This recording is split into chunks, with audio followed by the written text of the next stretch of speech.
মুর্শিদাবাদের অশান্তি নিয়ে কেন্দ্রকে রাজ্যপালের রিপোর্ট আর তার আপডেট আপনাদের দেব।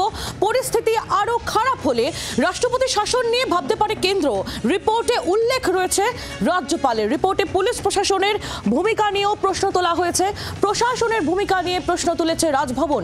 কেন্দ্রের উপযুক্ত ব্যবস্থা নেওয়া উচিত এমনটাই উল্লেখ রয়েছে রাজভবনের এই রিপোর্টে। বিশেষ করে সীমান্তবর্তী এলাকার কথা উল্লেখ রয়েছে রাজ্যপালের মুর্শিদাবাদ রিপোর্টে।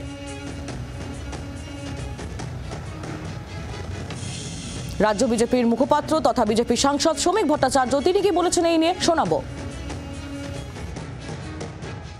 তার মনে হয়েছে তার ভালো, আমি পার্টির যেটা তত্ত্ব সেইটা বলেছি। এখন সিচুয়েশন কি, আপনারা কি মনে করছেন তাহলে কি হওয়া উচিত?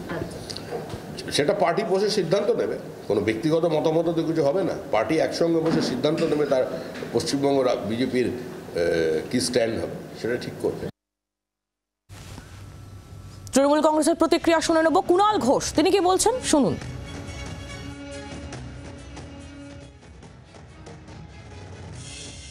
রাজ্যপাল যে রিপোর্ট দিয়েছেন সেটা সম্পূর্ণভাবে রাজনৈতিক উদ্দেশ্য প্রণোদিত এবং তিনি তার পলিটিক্যাল অ্যাসাইনমেন্ট জনিত কারণে রিপোর্টটা দিয়েছেন।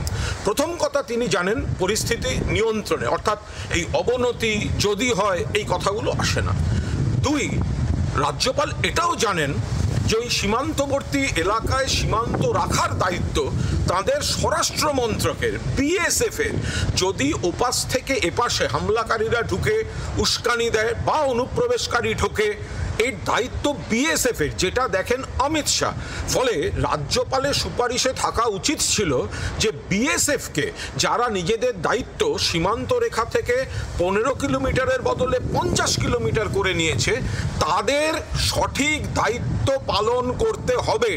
সেই সুপারিশের বদলে তিনি বাংলাকে একটু ইঙ্গিতপূর্ণ কলুষিত, একটু বিজেপিকে খুশি করার মতো একটা সুপারিশের ইঙ্গিত কি ইঙ্গিত, যদি কিন্তু এইসব লাগিয়ে তিনি যেটা করেছেন এটা একটা রাজনৈতিক পত্র, উদ্দেশ্য প্রণোদিতভাবে লেখা।